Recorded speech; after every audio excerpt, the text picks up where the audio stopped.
Hi everyone, welcome to the Beached Club. I'm Sherilyn Korber. I'm an indie author and the author of the paranormal series Beached. This summer, I'm writing the third book in the series, and I'm kicking off every Beached weekend by posting a video on Friday evening in which I share fun tidbits that haven't made it into the books and backstory on some of my favorite characters and places in my fictional town of Bonfire Beach, South Carolina, which is where the series is set.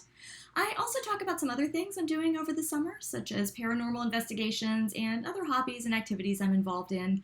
I give updates on where I'm at in the writing of Beached 103, which is not yet titled, and I do giveaways. So I'm glad you're here. Be sure to subscribe and hit the notification bell so you always know when a new video goes live with a chance to win something. And if you enjoyed this video, please be sure to hit the thumbs up button. Tonight's video will be a little bit different in that I completed my first paranormal investigation of the summer earlier this week, and I really want to talk about that.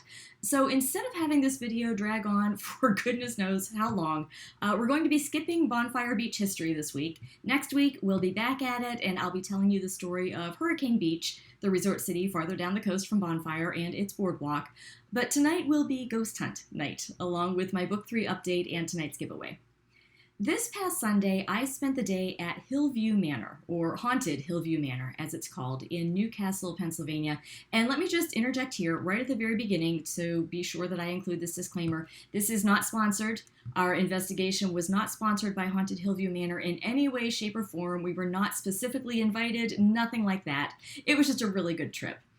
Haunted Hillview Manor is reportedly one of the most haunted places in Pennsylvania, and it's been featured on multiple paranormal TV shows. Ghost Adventures, Ghost Hunters, Portals to Hell, Destination Fear, just to name a few. But it's also open to the public for anyone who would like to conduct their own investigations, and they have days and times when a group can book the building just for themselves, or when individuals can register to go by themselves and join other individuals who happen to sign up for the same time, which is what we did. There are daytime investigations and nighttime investigations. We went during the day just because that was all that was still available that worked with our schedules, and it was still kind of a creepy place, even in broad daylight. We received a nearly 2-hour guided tour of the entire building that was fascinating. Our tour guide talked in detail about the history of the building from beginning to end, and also pointed out numerous hot spots where paranormal activity regularly occurs. And after that, we had the run of the building for 4 hours. We could go anywhere we wanted.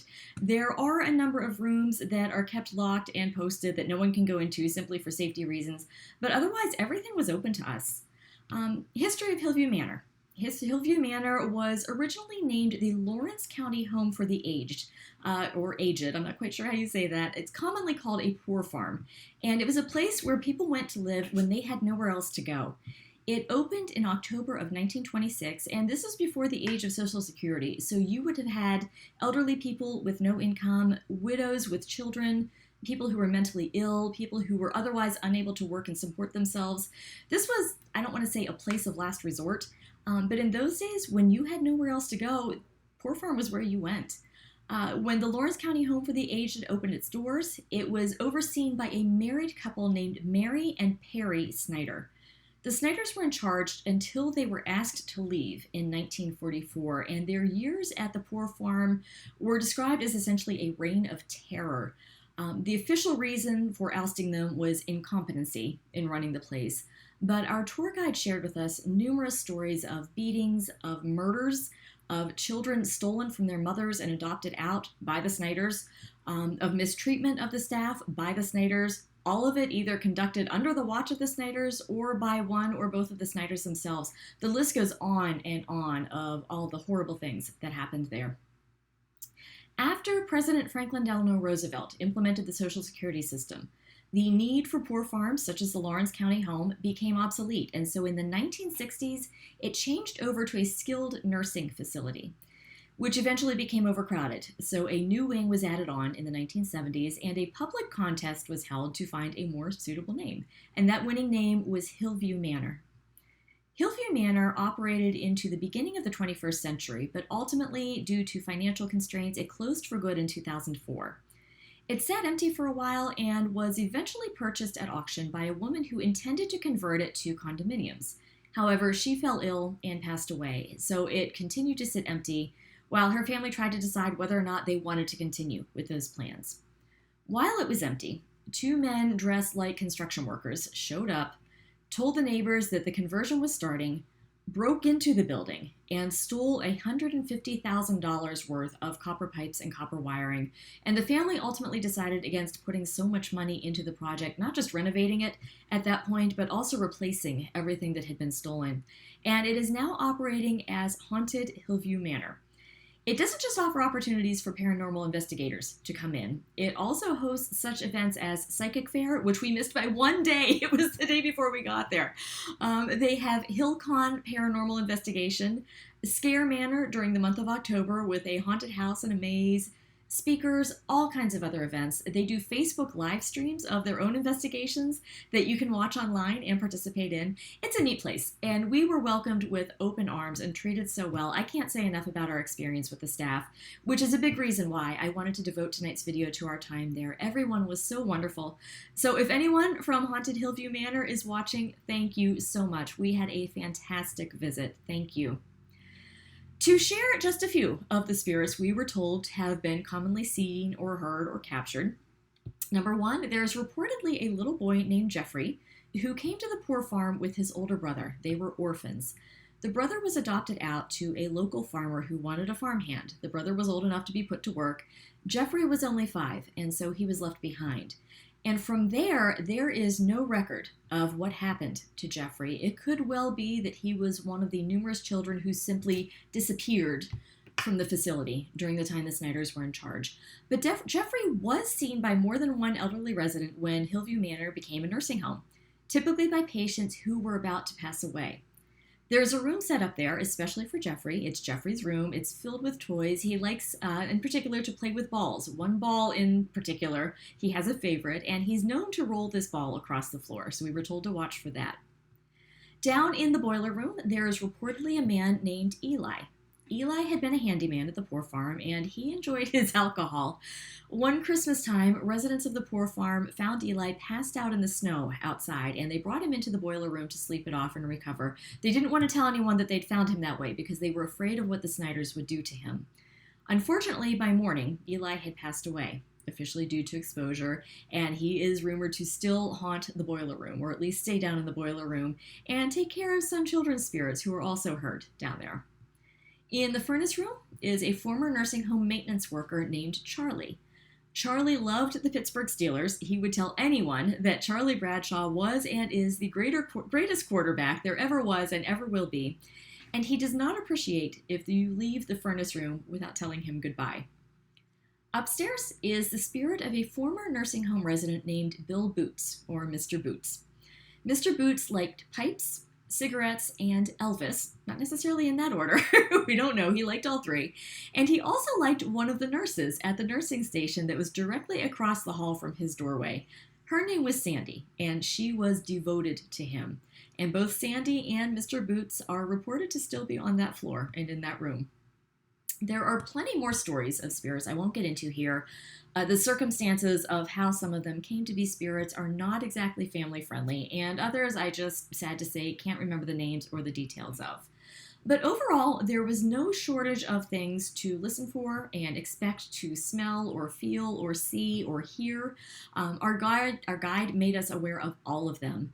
A few of the people who had signed up to investigate at the same time we were there were repeat investigators. They had been there before, and they told us stories of what they themselves had experienced. There are quite a few people who come back to Haunted Hill View Manor on a regular basis to investigate. I went with my brother. He is an experienced paranormal investigator. He travels a lot, and he regularly builds an investigation into whatever trip he might be on at any given time if he's able to. He's investigated retired naval ships. He's investigated the Queen Mary in Long Beach, California. He has investigated a number of haunted locations all across the country. He's met and investigated with some people who are fairly well known in the paranormal community. He takes a very logical, very practical approach to investigating.